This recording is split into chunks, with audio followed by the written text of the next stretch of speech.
Finally we found. 이놈 야구도 빅게 클리어 메시. 지금 저거 라 비크리지. 마차지가 되냐 봐. 저 어디来的? 저 어디 来的70元, 이거 70元.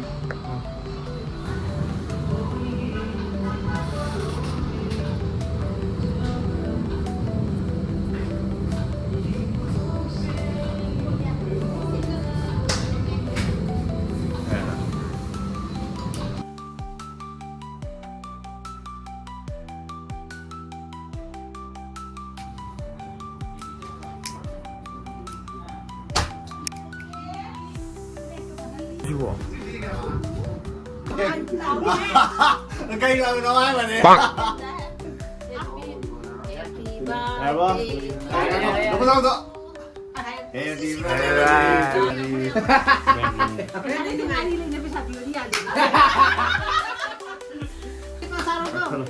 Nâng chai apa nih? Irum begini. Emang video segini. Video. Gue ya. Rồi, ilo bubong tak. Yay! Mami mo. May am sing. Putra ka. Aduh, aku tu nak mau jasal. हमारा मुझे कनो याद रहना अच्छा मैं पिछला बकूं के लिए हाँ जी दी ना पे ना मुझे कहीं होने में बर्थडे की सरप्राइज ले में कैंपिंग दे देना हैप्पी बर्थडे ने नंगी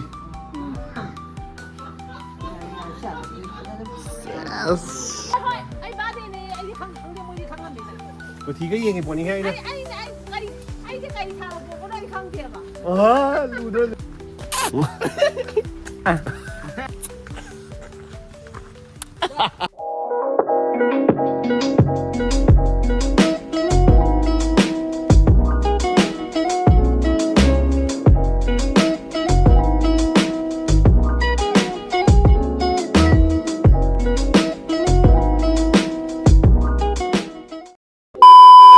Hey guys, welcome back. Ngày ngasih video ma amuk bola ya video je. Ngasih jakko mami birthday ni bako. Ado birthday je koi na surprise tau dune ba. Surprise give up bi dune ba. Ngasih je buku ki birthday je. Kya sahi kya suri ma le kang ba. 60 ga 67 ado exactly kya no di kang tre. Ai yeng di kang ge ba. Ado mai na tau birthday ni ado do. Aku jauh sih, orang Thailand je gift lagi beli boko, my surprise gift hama. Gift sih yang kena tahu nanti, midi sana yang pinang ni. Ngam so. Sana piwi ngambil chance so jadi oidri. Small gift saja. Small gift hama. Aduh gift jadi gift ni kan ini. Akhirnya tahu lagi. Machine pilih. Aduh aku video gift sih. Yang nanti useful lah. Dia lah season apa? Macam nak bawa pinang juga gift ni ko. Asyik lagi. Pinang kira. Badi dekat giwa tu gitu, bila mau nak dah. Iya, ayam ada reveal tau lagi. Reveal tau lagi. Jadi karena begitu no tu, memang dia excited tu. Ada sih, kau lagi betul lihat tu, aku panis sih sih. Kena tu lagi tu ni ba. Cake shoot tahu tahu ni ba. Cake sih. Semua ada mai orang reaction tu yang cuba kau. Kayau bara. Kayau. Prank tu sangat ada. As dia mau saul budi orang, macam ni tidak tu. Kena mai reaction tu sih yang asyik tu kan, macam lagi betul lihat tu kan. Cake tu sih tidur ni, gift tu tidur ni ba. Ada tu yerum yang tu begini. Cake tu macam cake tu kena mai yerum jatuh ni kan, English tu pang tu dah jah. Ada yang aja, kan tu tidur kan. Ada cakap orang kau, tapi kan kami awak terang sih di, kau nak tanya ni lah. Ani dia exam sekre bukan? Ani exam sekre. Mai pre-board kan tahu dia tu exam sekre. Ada juga. Mai laki dia hai orang tu. Ani sih dia nama dia apa? Exam. Mak boleh sekre tu. Exam karigi exam salam dah tu noi kari. Mai orang ada sih. Orang ada sih. Ya Roy. Kari noi. Ada siapa yang dilihat dia? Aku nak. Angang ni orang tu yang thadam mana? Kena. Thadam mana? Itu ni tu. Cakap lagi tu kan potret tu surprise tu tahu lagi. Tu kan live tu bukan lagi. Yang minat sih. Tu kita sing siapa tu lah? Sing siapa? Berarti.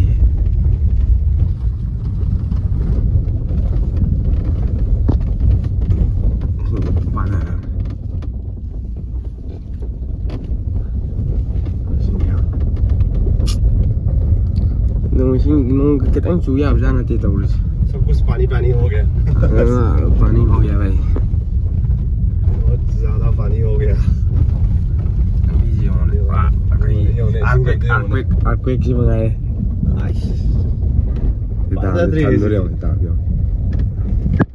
नाम तुम्हें तो उड़े यार संजिंग इधर इन्हों तो below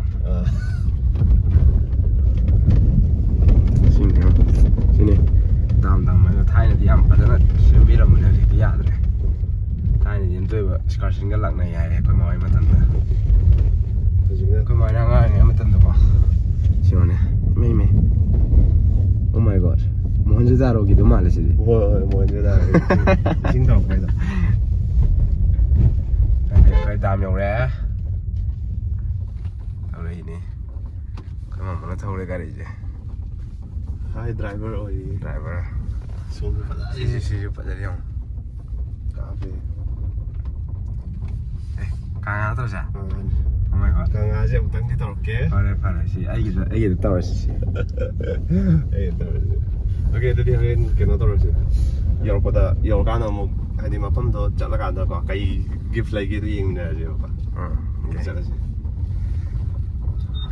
tahu kerap cengar je tahu je tahu tapi tahu ya boleh nunggu itu ada desa ni itu dia apa yang mana petrol ni lagi be oh my god goodness petrol ni lagi je gam tak je kalau itu ilah satu cara boleh juga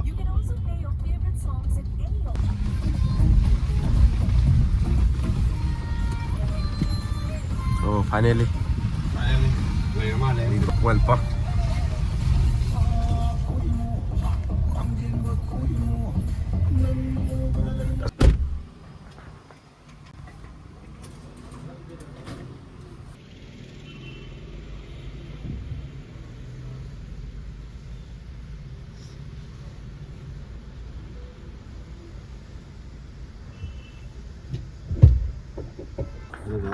Majudan ini itu kan pernah kumum jatuh ni. Thang pen. Dah mana kah? Sebab. Yo re. Ai bị chơi gì đó cái nó lại nổi tiêu.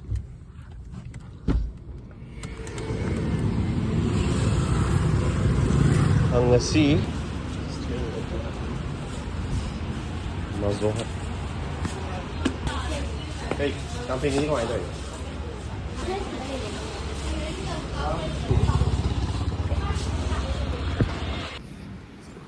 Cái mà nó với gì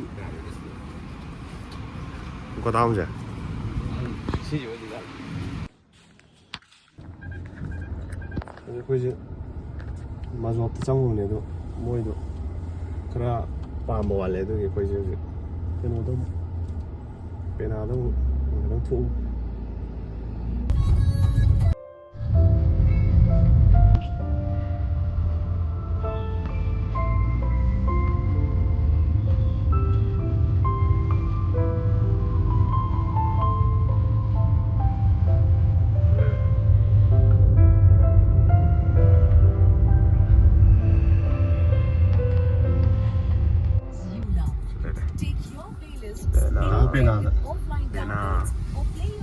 Pena como se le cae. Sorry, pena. Mana tak?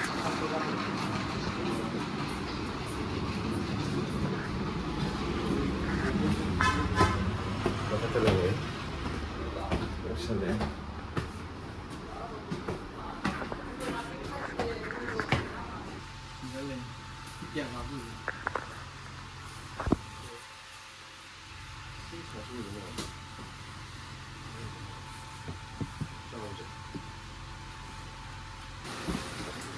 Xin cô phải gift rồi. Saya gitu, mumpak.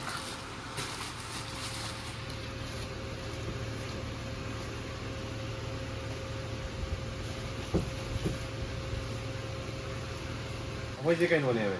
Birthday की surprise ले में. Mumpak ni kan pindah di mana? Mumpak tu yang kita tahu war deh. Ini mumpak sama ani ni. Jadi kita balan. Saya surprise tu sila. Si, si mumpak si.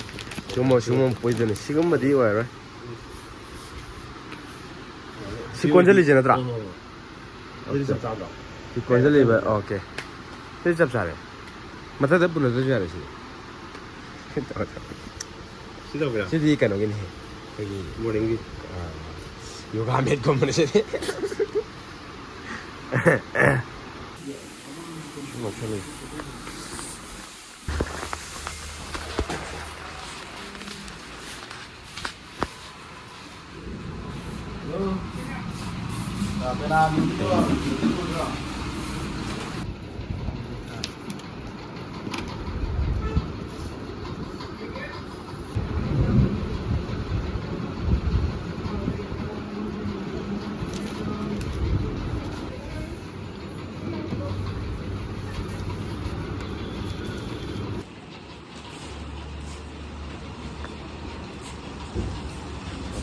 Lấy vào rồi đấy.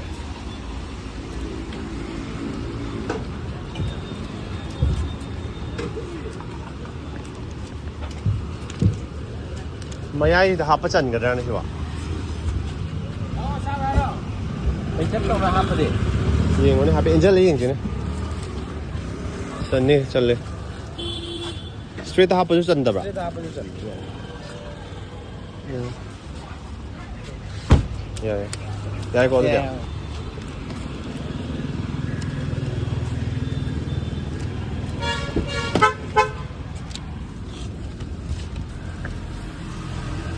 Okay, see you later, Hazik.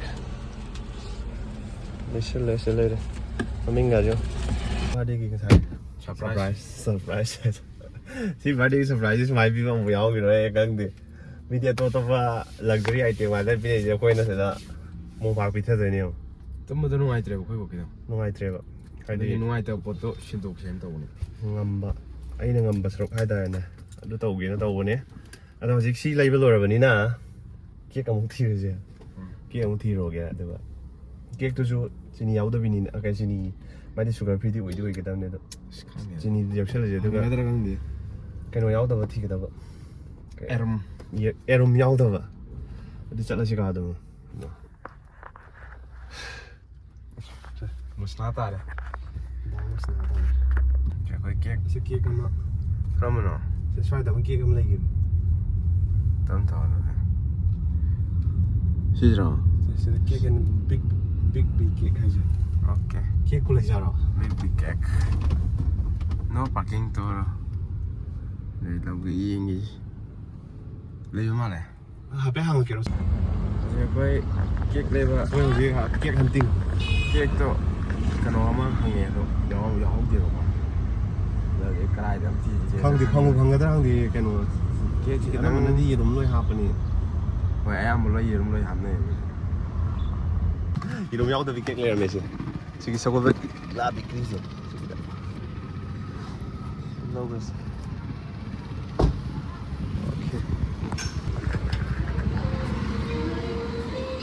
Yung nhau từ cái này mà. English. Kick login.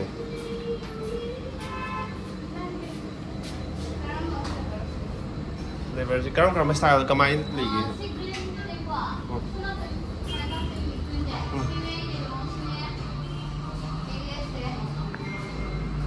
Matcha chứ cái này吧? Châu đi lấy đó. Châu đi lấy thì 70 元，如果70元。谢谢所有人。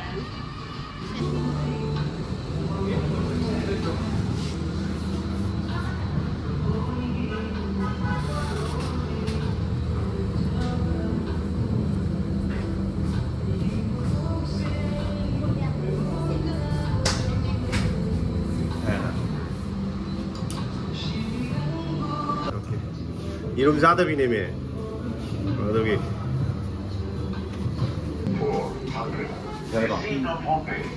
Para. Mana wam thì quá rồi nè. Cái này nhỉ? Mana phòng nó đâu không ngồi ra hay là phòng này. Ai đi? Chiên rồi đi phòng ngồi đó xin. Chiên rồi đi. Finally phòng rồi nè. Ra đây này đó. Chiên xin đây đấy. Một bao này xin đây đấy. Nó xí lôi đây. Lôi đấy. Lôi mà sao tôi có tăng ai đây hả chị? Ở đây xin tụi mình nè. ꯁꯨꯄꯥꯒꯤ ꯔꯛꯅꯥꯏ ꯁꯨꯄꯥꯒꯤ ꯔꯛꯅꯥꯏ ꯑꯗꯣ ꯑꯩꯈꯣꯏ ꯀꯥꯏ ꯆꯠꯂꯨꯏ ꯍꯥꯏꯗꯣꯏꯅꯣ ꯑꯩꯈꯣꯏꯁꯦ ꯑꯩꯒꯤ ꯊꯕꯛ ꯑꯃ ꯆꯠꯂꯨꯏ ꯍꯥꯏꯗꯣꯏꯅꯤ ꯅꯠꯇ꯭ꯔꯗꯤ ꯈꯪꯈꯤꯅꯦꯕ ꯑꯗꯨꯅꯦ ꯍꯣꯔꯦꯟ ꯑꯃꯨꯛ ꯔꯤꯑꯦꯛꯁꯟꯗꯣ ꯌꯦꯡꯁꯦ ꯑꯗꯨꯒ ꯇꯧꯔꯁꯤ ꯑꯃꯨꯛꯄꯨ ꯁꯨꯃꯥꯏꯅ ꯃꯥ ꯑꯃꯨꯛꯄꯨ ꯇꯧꯗ꯭ꯔꯤꯅꯣ ꯐꯥꯔꯁ ꯇꯥꯏꯝ ꯑꯣꯏꯗꯣꯏꯅꯦꯕ ꯑꯩꯁꯨ ꯈꯪꯉꯦꯕ ꯅꯣꯡꯗꯁꯨ ꯑꯩꯈꯣꯏꯅ ꯆꯥꯛ ꯀꯨꯏ ꯂꯩꯔꯤꯁꯦ ꯅꯣꯡꯗ ꯇꯧꯔꯛꯇꯦꯕ ꯉꯁꯤꯅ ꯍꯟꯇꯛꯅ ꯑꯍꯥꯟꯕꯅꯦ ꯉꯁꯤꯗꯤ ꯅꯪꯒꯤ ꯑꯉꯥꯡꯉꯩ ꯇꯧꯋꯤ ꯑꯉꯥꯡꯉꯩ ꯍꯟꯇꯛ ꯃꯊꯛ ꯇꯧꯍꯜꯂꯒ ꯑꯍꯟꯒꯤ ꯑꯣꯏꯅ ꯍꯧꯖꯤꯛ ꯑꯍꯟꯒꯤ ꯑꯣꯏꯅ ꯇꯧꯔꯛꯑꯅꯤ ꯍꯧꯖꯤꯛ ꯑꯩꯁꯦ ꯀꯨꯏꯗ꯭ꯔꯕ ꯑꯦꯗꯚꯥꯟꯁ ꯍꯦꯄꯤ ꯕꯥꯔꯗꯦ ꯑꯗꯣ ꯀꯩꯅꯣ ꯇꯧꯕꯅꯤꯗ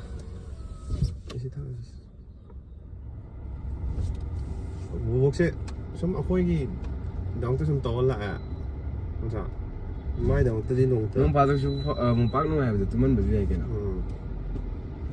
ꯑꯗꯨꯅꯤ ꯀꯩꯅꯣꯅꯦ ꯑꯗꯣ ꯃꯆꯥꯗ ꯍꯦꯟꯅ ꯑꯆꯧꯕꯁꯨ ꯌꯥꯎꯍꯧꯗꯦꯕ ꯑꯗꯨꯅ ꯑꯆꯧꯕ ꯌꯥꯎꯍꯧꯗꯦꯕ ꯃꯆꯥꯗ ꯍꯦꯟꯅ ꯃꯆꯥ ꯑꯣꯏꯅ ꯄꯨ ꯂꯥꯛꯑꯦ ꯑꯗꯨꯅꯤ ꯑꯗꯣ ꯃꯥ ꯍꯣꯔꯦꯟ ꯔꯤꯑꯦꯛꯁꯟꯗꯣ ꯌꯦꯡꯉꯁꯤ ꯔꯤꯑꯦꯛꯁꯟ ꯍꯥꯏꯁꯦ ꯈꯪꯗꯦ ꯑꯗꯨꯅꯤ ꯍꯣꯔꯦꯟ ꯉꯥꯡꯕ꯭ꯔꯥ ꯈꯪꯕ ꯅꯠꯇꯦ ꯒꯔꯝ ꯀꯥꯔꯛꯄꯁꯨ ꯍꯦꯛ ꯃꯆꯤꯟ ꯊꯤꯔꯛꯑꯕ ꯁꯣꯔꯤ ꯒꯥꯏꯁ ꯑꯗꯨꯅꯤ ꯑꯗꯣ ꯌꯦꯡꯉꯁꯦ ꯌꯨꯝ ꯌꯧꯔꯀꯥꯟꯗ ꯀꯃꯥꯏ ꯇꯧꯒꯦꯗꯣ ꯌꯦꯡꯉꯁꯦ ꯎꯐꯨꯜꯁꯦ ꯐꯖꯔꯦ ꯃꯅꯤꯄꯨꯔꯒꯤ ꯂꯝꯕꯤ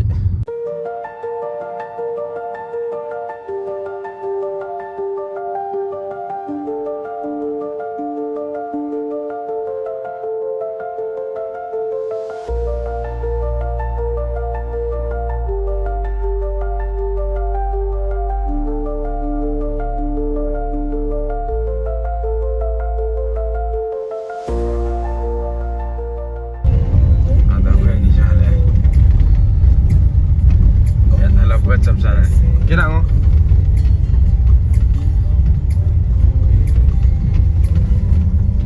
hàng ô cái đó hàng ô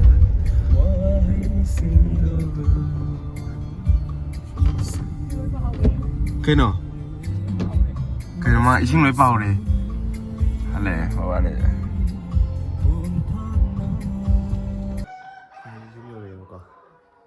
ꯆꯥꯛ ꯀꯟ ꯊꯤꯔꯤꯕ ꯆꯥꯛ ꯆꯥꯔꯝꯗꯦꯕꯀꯣ ꯑꯩꯈꯣꯏ ꯉꯥꯏꯔꯝꯃꯤꯅꯦ ꯑꯩꯈꯣꯏꯁꯨ ꯉꯥꯏꯔꯝꯃꯣ ꯍꯥꯏꯕꯒꯤ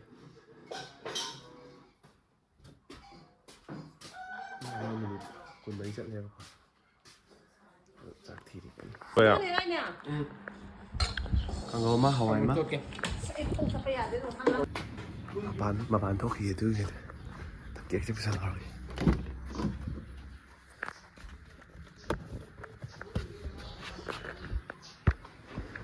ꯆꯪꯉꯦ ꯁꯣꯝ ꯁꯥꯏꯗ ꯊꯝꯈ꯭ꯔꯦ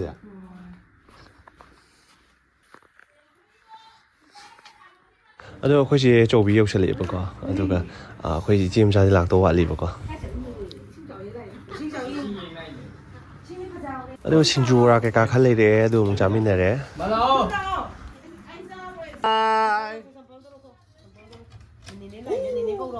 ꯃꯃꯣꯒ ꯌꯥꯅꯗ꯭ꯔꯦꯀꯣ ꯅꯪꯒ ꯀꯠꯁꯦ ꯅꯪꯒꯁꯦ ꯌꯦꯡꯁꯦ ꯅꯪꯒ No ꯇꯧꯁꯜꯂꯨ ꯑꯩꯈꯣꯏ ꯏꯆꯦ ꯃꯆꯥꯁꯨ ꯂꯥꯛꯑꯦ ꯑꯗꯨꯒ ꯏꯁꯤꯡ ꯀꯩꯀꯩ ꯆꯥꯎꯕꯁꯤꯗ ꯑꯩꯈꯣꯏ ꯆꯦ ꯑꯅꯤ ꯑꯃꯗꯤ ꯂꯥꯛꯇ꯭ꯔꯦ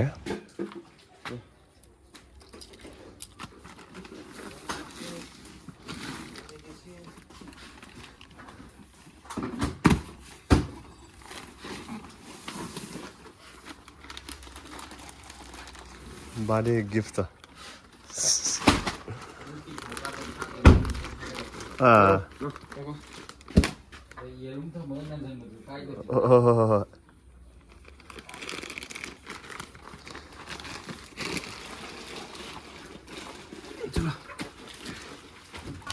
ꯁꯤ ꯑꯩꯈꯣꯏ ꯐꯝꯃꯤ ꯐꯃꯨꯡꯁꯦ ꯁꯤꯗ ꯊꯥꯗꯣꯏꯅꯦꯕ ꯁꯤꯗ ꯊꯥꯗꯣꯏꯅꯦ ꯆꯞ ꯆꯥꯅꯤꯗ cái này nó thành lúc chưa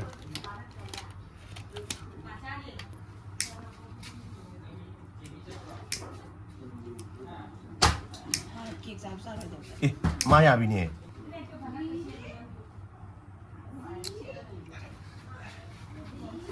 이건 거 빠져나 아니면 또 건들란게 서프라이즈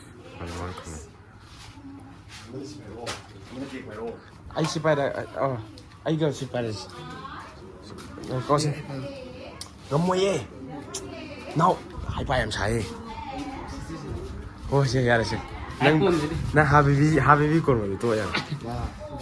비에만 낙자 부실래. 뭐하고 보시고.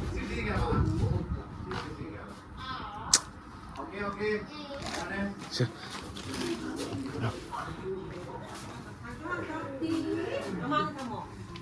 cái nôm gì hết Ai khô mẹ à? đi bán cái tàu rồi xem là bông Riêng tôi sẽ không thấy cái nó làm đấy Ai khô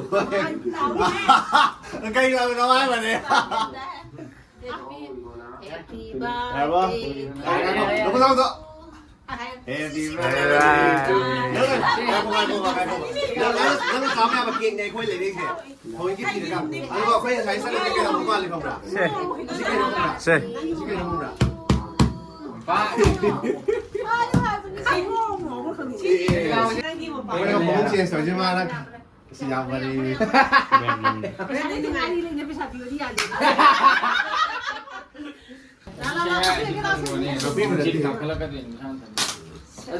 mà thân gì thì nè thân gì thì nó bộ kia khuyên nghe tao nó thằng này đi xa gì cả đẹp rồi Happy birthday bố bố happy birthday Happy Happy birthday This is bố hay bố không đây đây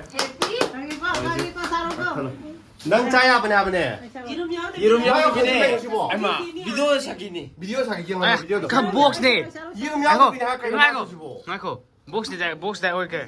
더워나 싸봐야 벌레네. à tôi dầm là cái nuôi từ hương của tôi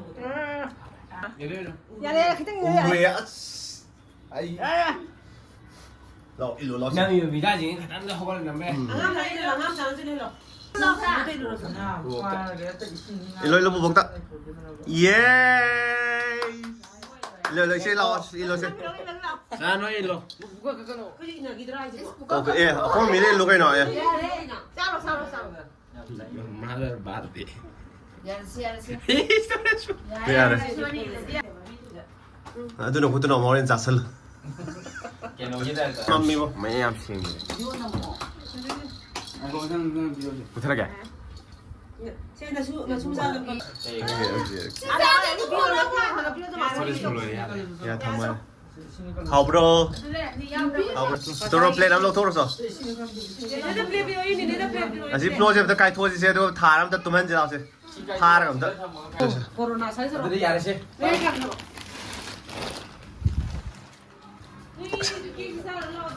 신이 탕프로. 까티프로 까티. 노 까티. 항보로 예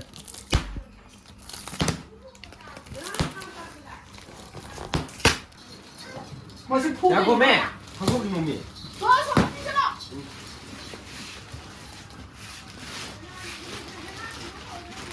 này coi xí xí lông thúc có tên tàu có đâu về càng hoặc là kêu gì 실링. sai được ẩm tăng nam lông thổ cái nó thang bộ ra rồi anh cái nối lên đi. để lối xe cái nó hay cái nó số máy nữa mình chỉ số lọc ra sai gì lối đấy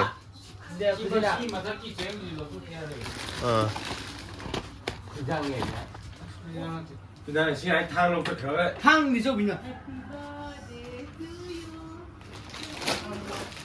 càng khoan credo 종이를 놓고 올라오나 나반이 이거 가을로 속하게 한 시간에. 또 떠오르는 거야 제가 그냥 아좀 제가 너. 아주 제가 해보는 아주 제가 해보는 뭐뭐 무겁구만. lông thổ rồi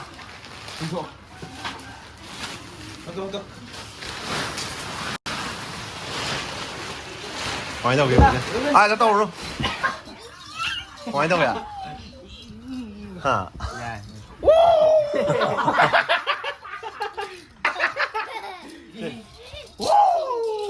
mẹ dịch chân đi mẹ sẽ lông thổ sẽ thay rồi chứ bố rất 가거라. bố xem ta sẽ tung hình xem ta sẽ ngọng tay quẹ nó đang lao sao nào 예, 왜 cái 오빠 그리고 가. này coi 실록토 너 알록토 걸로 cái nó ha 박이라 전니 ông ngầu bà 전니 nó sai nó mà máu ôn nó mà nè quang ra cái đằng Giàu giàu nhá. Giàu rồi hết. Zoom không? Ô. Ôi, được rồi. Yani yani. Perfect ini, perfect ini. Yes. Cái khối kita nhân cái gì? Quá đi, không có đâu. Ya để nuôi đi.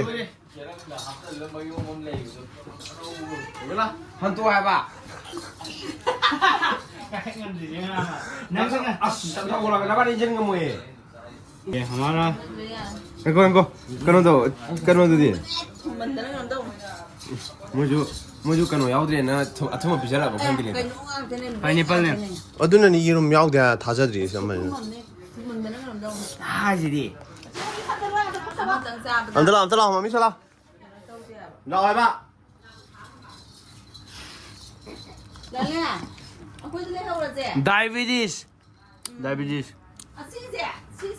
Xin mà là chị cái gì mà không ta? Xin chị. Xin tìm gì cái gì mà. cái trang này Ta được cầu ta bây giờ. Kita biết chị. Xin mà là chị cái gì mà bạn chị. Mà ngồi dưới này mẹ. 많이 ngồi 되네.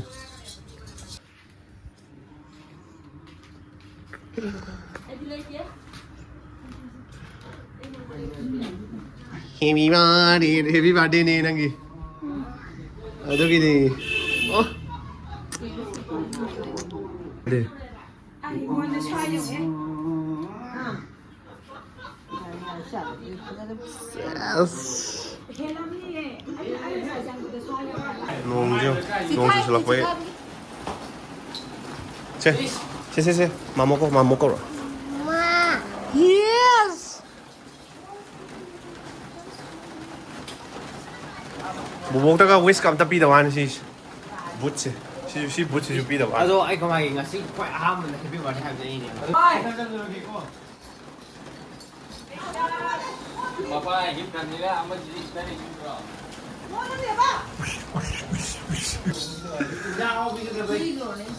mà để cái mà xin thì ra đi nuôi ta 언제 라디 anh ạ thì 라디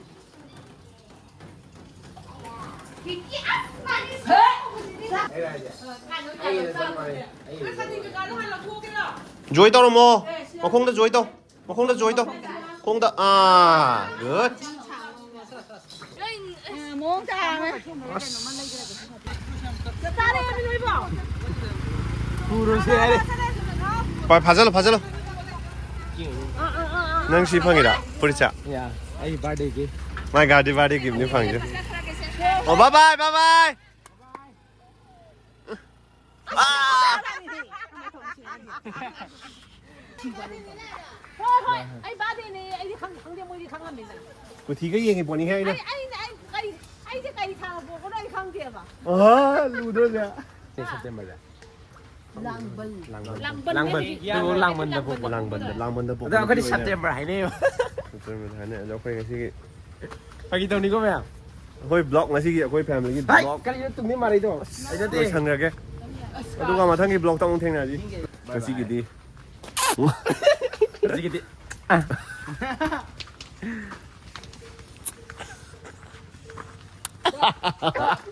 바이바이